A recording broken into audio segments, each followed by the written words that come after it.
नमस्कार दोस्तों, स्वागत है मेरे YouTube channel Janata Janardan with YKD।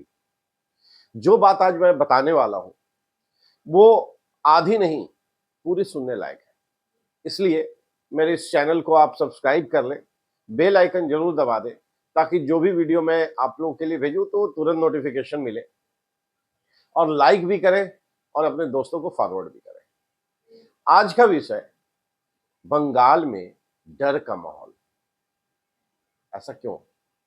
SIR वो भी एक वजह है, लेकिन वो डर का माहौल किन लोगों में है जो गलत तरीके से बंगाल में घुस आए हैं और देश की संसाधनों का फायदा जो भारत की जनता को मिलना चाहिए वो उनको ना मिलके वो बांग्लादेशी जो घुसपैठिए हैं वो ले रहे थे। तो डर का माहौल तो उनके बीच भी है, लेकिन आज थोड़ा सा दूसरे डर के माहौल की बात करेंगे। इसलिए मैंने कहा कि जो बात आज करने वाले हैं वो आधी नहीं पूरी सुननी चाहिए। तो मेरे वीडियो में आप अंत तक बने रहें, बहुत ही इंटरेस्टिंग होने वाला है। और लाइक सब्सक्राइब तो करते भी रहिए, करवाते भी रहिए। 2011 में बंगाल में जब ममता बनर्जी आई, उसके पहले ज्योति बसु की सरकार हुआ करती थी। और ये खून खराबा का कल्चर तो मतलब समझिए कि कब से है, शायद बंगाल का इतिहास शायद आजादी के समय से ये रुकने का नाम ही नहीं ले रहा। हर चुनाव के बाद जब भी रिजल्ट आता है, चुनाव के दौरान भी, पहले ये काम बिहार में खूब होता था। लालू यादव का समय आप याद कीजिए, आज से 25 साल 20 साल पहले जब चुनाव होता था तो खून खराबा, बूथ कैप्चरिंग, मतपेटी लूटना आम बात। मतलब जितने लोग जाते थे चुनाव कराने के लिए, जो सरकारी कर्मचारी होते थे, वो आने के बाद भगवान को प्रसाद चढ़ाते थे कि बाप जान बच गई, जान बच गई, दादा दादा आज मार दे ले रहा था। और उस समय उसी परिवेश में लोगों को जीने का एक आदत सा हो गया था, और वो कभी नहीं सोच पाते थे कि इससे निकल भी सकते हैं, ऐसे माहौल से बाहर भी आ सकते हैं।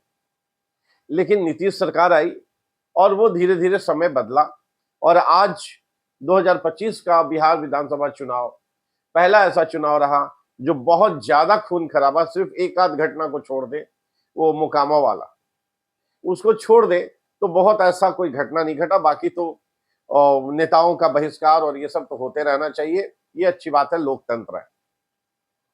लेकिन अपने बंगाल में ममता दीदी जब आई तो एक बार लगा कि चूंकि कम्युनिस्ट की सरकार थी, वामपंथियों की सरकार थी, तो ये लोग क्या है ना कि वो इंडस्ट्रियलाइजेशन के बिल्कुल खिलाफ होते हैं। ये लोग लाल झंडा वाले हैं, ये मजदूरों की बात करते हैं, कभी भी जो बिजनेसमैन है उनकी बात नहीं करते हैं। तो उस तरह से इंडस्ट्री नहीं पनप पाया।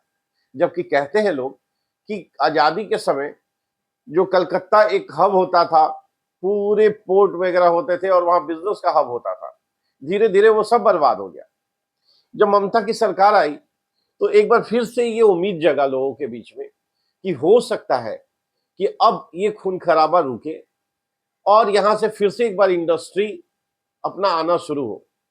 लेकिन उनको क्या पता था कि हुगली में जो सिंगूर में नैनो प्लांट लगना था, वो नैनो प्लांट, आपको याद है कि ममता बनर्जी दुर्गापुर के हाईवे पे बैठ गई थी, जाम कर दी थी, किसान विरोध कर रहे थे, उनको आगे करके, और उसी के बाद वो बंगाल की सत्ता में आई और उनका खुला चैलेंज था कि कौन यहाँ इंडस्ट्री लगा देगा।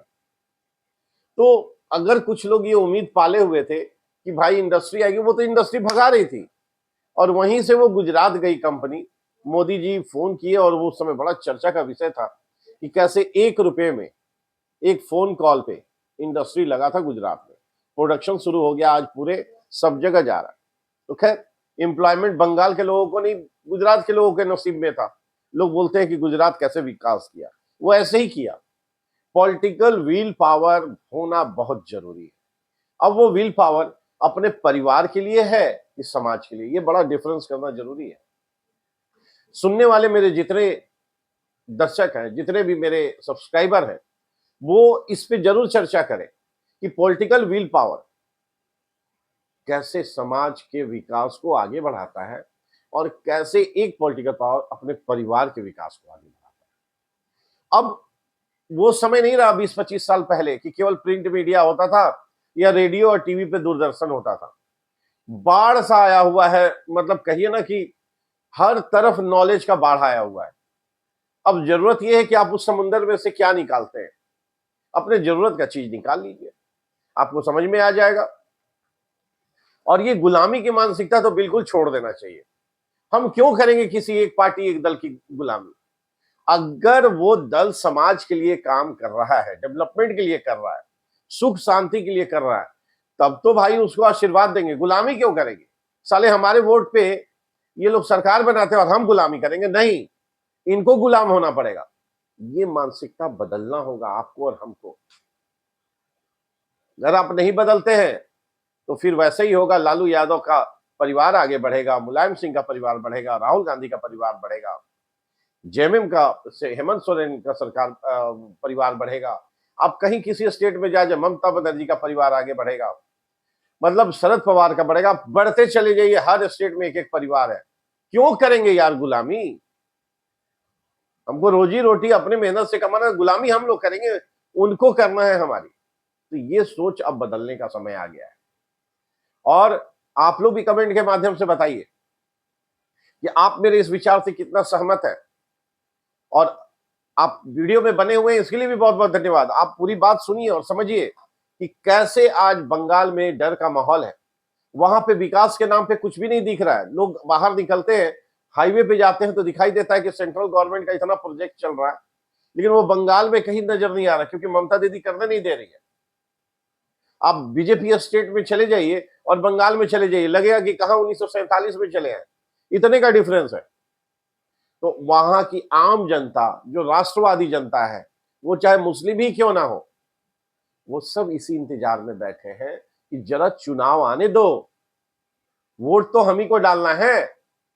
और इस बार ममता दीदी का जो बौखलाहट है ना, वो तो एक अजीब सा डर है, और वो बतला रहा है कि इस बार उनको हारने का भी डर दिख रहा है।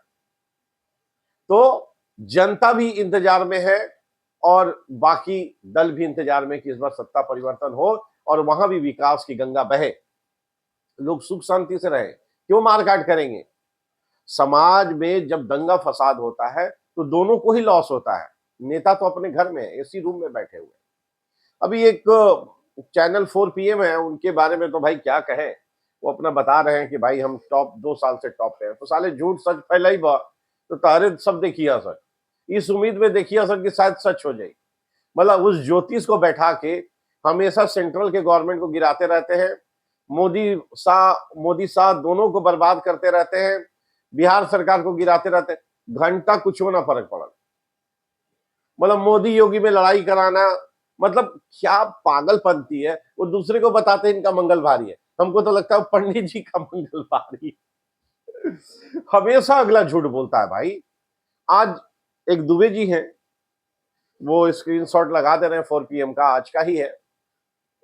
वो बताने का कोशिश कर रहे हैं कि कैसे बंगाल में मोदी शाह जो है करने जा रहे हैं और ममता दीदी एकदम डटी हुई है। आप उनका अंदर का जो वीडियो आप देखेंगे, बहुत लोग, लाखों लोगों ने देखा है। जब देखेंगे तो वो केजरीवाल से चर्चा कर रहे हैं कि मोदी के लिए 2 स्टेट कांटे का, मतलब वो चुभता था, एक दिल्ली और एक बंगाल, एक तमिलनाडु का भी नाम लिए। तो बंगाल, दिल्ली तो हरा दिए, वहां पे क्यों चुभता था? क्योंकि केजरीवाल इनसे लड़ता था। केजरीवाल लड़ता था कि साला धूर्त रहे, वो धूर्त लड़ता है, धूर्त लड़ता नहीं है, वो बेवकूफ बना रहा था। तो कितना दिन बनाओगे यार? कह रहे थे कि 3 बार, 3 बार नहीं 2 बार। पहली बार में तो 3 महीने में चुनाव हुआ, तब दूसरी बार में आया। जो भी है, उसको भी बड़ा घमंड था, और घमंड इसको कहते हैं, मोदी जी इस जन्म में तो आप हमको नहीं हरा पाइए। मोदी जी हरावत रहा ना, जितावत रहा ना, कि दिल्ली का जनता हरा दिया, घुस गया, चल गई पंजाब, आवत अड़े पंजाबों में जनता देखा तो कर ला इस बाजी। वहां से भी इस बार आम आदमी पार्टी गायब होगी, और उसका जिम्मेवार सिर्फ केजरीवाल होगा, क्योंकि उसका अय्यासी नहीं जा रहा है, और लोग उसकी अय्यासी को देख करके अपने आप को ठगा हुआ महसूस कर रहे हैं कि साला हमारे इनकम टैक्स के पैसे से कमीना इतना ऐश कर रहा है। और ममता बनर्जी को लोग कह रहे हैं कि ये लड़ रही है, एसआईआर का विरोध करी। साले संविधान संविधान रात दिन लड़ते हो, रटते हो कि संविधान संविधान को पैर से कुचल रही है। संवैधानिक संस्था कोई चीजों को लेके आई है उसको कराने के लिए, तुम उसका विरोध ही तुम्हारा संविधान का विरोध है।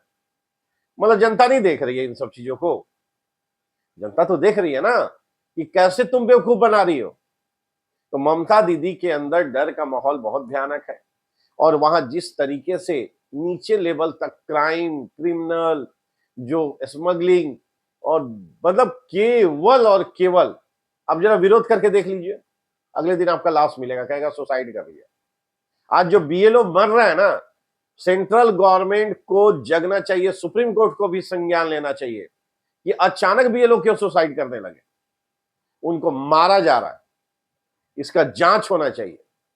और बंगाल में डर का खौफ इतना ज्यादा है कि कोई सामने आता नहीं, इसलिए जांच होना चाहिए और हाई लेवल का जांच होना चाहिए, ताकि बचे हुए बीएलओ बच सके और उनके अंदर हिम्मत आए कि सरकारी काम को कर सके, नहीं तो करेंगे ही नहीं। एसआईआर माहौल क्या है, न्यूज 24 वाले वो घूम रहे हैं, सब जगह दिखा रहे हैं कि कैसे टीएमसी वाले भी और बीजेपी वाले भी सब अपने अपने ऑफिस में सारा व्यवस्था करके रखे हैं, लेकिन वो एक तरह का निगेटिव जो प्रोपेगेंडा होता है ना, वो फैलाने का कोशिश कर रहे हैं कि बीजेपी वाले तो भाई इतना वोट कटवा रहे, बीजेपी वाला कटवा देगा, हिम्मत है, हिम्मत है। जहां जमीन पे टीएमसी का एक एक कैडर बीएलओ बन के बैठा हुआ है, वहां बीजेपी के उसका औकात है, एक पैसे का औकात नहीं है।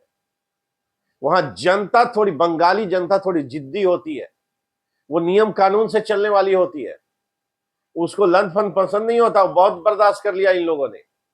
अभी जब एसआईआर के बहाने जो वोकल वोटिंग होता था, जब खत्म होगा तो आप लोग देखिएगा कि कैसे वोटर टर्नआउट बढ़ता है और कैसे ममता दीदी का छटपटा, और इनके छटपटाने से कुछ नहीं होगा। अपने टाइम पे एसआईआर होगा, अपने टाइम पे वो सारा नाम का जिसका डिलीशन हुआ है उनको अपडेट करने का मौका दिया जाएगा, सब कुछ सिस्टम में चलेगा, इनके छटपटाने से कुछ नहीं है। लेकिन जो लोग भी ममता दीदी के साथ खड़े हैं, वो ऐसे लोग को सह दे रहे हैं जो संविधान के साथ खिलवाड़ कर रही है, और इसके लिए सुप्रीम कोर्ट को संज्ञान लेना चाहिए हर समय। मतलब वहां के राज्यपाल भी चीजों को बता रहे हैं, लेकिन सुप्रीम कोर्ट के कान पे जू नहीं रेंग रहा है। अब यही थोड़ा बीजेपी स्टेट में हो गया था, 1% फर फर फर फर फर फर करने लगता सब साला, एकदम मतलब अंदर से क्या बोले। इस तरह का भेदभाव देख करके मन में ये लगता है कि इसी देश में किस तरह की व्यवस्था पहले से चल रही थी और कैसे लोग ऊपर बैठे हुए थे। तो ये जो डर का माहौल बंगाल में बना हुआ है, आने वाले समय में बहुत जल्द खत्म होगा, और लोगों को भी चाहिए कि एक बार हिम्मत रख के सत्ता परिवर्तन करें। और जहां भी बीजेपी स्टेट है ना, वहां पे आज जरा मजाल है, जरा एंटी मोदी तो खूब चैनल घूमते हैं, जरा अजीत अंजुम जाए, सत्ता से सवाल पूछता है लोग ना, जरा ममता बनर्जी से पूछे, प्रज्ञा मिश्रा जाके पूछे सत्ता से सवाल। वो तो वहां कह रहे थे कि तेजस्वी के लिए हम लोग आए हैं क्योंकि ये विपक्ष में है, हम लोग तो विपक्ष की आवाज है, आवा बना आवाज। तो पूछा जब ममता, ऐसा जगह मरिया सर ना कि साले पक पक करके भगवा लोग। इसी डर से कोई यूट्यूबर जो एंटी मोदी यूट्यूबर है, एक भी देखिएगा बंगाल नहीं जाएगा, उसको नजर ही नहीं आएगा बंगाल। वो दूर दूर से ही बैठ के दिल्ली में बैठ के वीडियो बनाएगा, और वो भी वीडियो किसका बनाएगा, बीजेपी के अगेंस्ट में। आप देखिएगा यही होगा। आप लोग चैनल के साथ बने हुए हैं, खूब सब्सक्राइब कर रहे हैं, लाइक कर रहे हैं, ऐसे वीडियो को भी देखते रहें, पसंद कीजिए और दूसरे को भी फॉरवर्ड कीजिए। बहुत बहुत धन्यवाद। और अगले वीडियो के लिए इंतजार करें, डेटा कलेक्ट किया जा रहा है वहां इंडस्ट्री को लेके, क्राइम को लेकर के, और कैसे बंगाल जो अपने समय का एक बिजनेस हब था, इंडस्ट्री हब था, प्रोडक्शन हब था, वो चौपट हो गया। बहुत जल्द आएगा, तो आप ज्यादा से ज्यादा चैनल को सब्सक्राइब करें, लाइक करें और दोस्तों को भी फॉरवर्ड करें। धन्यवाद, थैंक यू।